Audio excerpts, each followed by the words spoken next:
आज दिनांक 28 ऑक्टोबर 2025 रोजी प्रधानमंत्री पथविक्रेता आत्मनिर्भर निधी योजनेअंतर्गत जिल्हा अग्रणी बँक व्यवस्थापक कार्यालय रत्नागिरी व नगरपंचायत दापोली व जिजाऊ शहर स्तर संघ कार्यालय यांच्या संयुक्त विद्यमाने महादेव रोडगे मुख्याधिकारी दापोली नगरपंचायत दापोली यांच्या मार्गदर्शनाखाली जिजाऊ शहर स्तर संघ दापोली कार्यालय या ठिकाणी दापोली शहरातील राष्ट्रीयकृत बँकांचे शाखाधिकारी उपशाखाधिकारी यांच्या उपस्थितीत लोककल्याण मेळाव्याचे आयोजन करण्यात आले होते।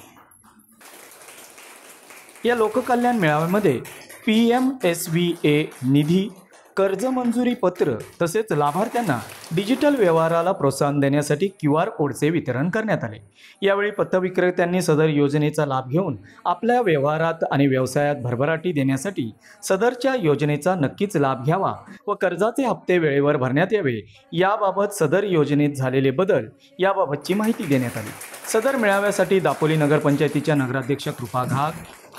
बँक ऑफ इंडियाचे प्रदीप कुमार यादव, बँक ऑफ महाराष्ट्राचे कुलदीप चौगले, युनियन बँकेचे परांगे, HDFC बँकेचे सासवडे, त्याचप्रमाणे नगरसेविका प्रीती शिर्के, प्रशासकीय अधिकारी गवंडे, लेखापाल सारंग कुलकर्णी, समूह संघटिका अनामिका सांबरे, जिजाऊ शहर स्तर संघ अध्यक्षा प्रेरणा साळवी, सचिव अनुजा मोरे, कांचन शिवलकर, दीपाली घाग, सुवर्ण वांगणकर, व्यवस्थापक शिल्पा तांबे, सहाय्यक प्राची जाधव, CRP संजना आगरे, दीपाली पांगत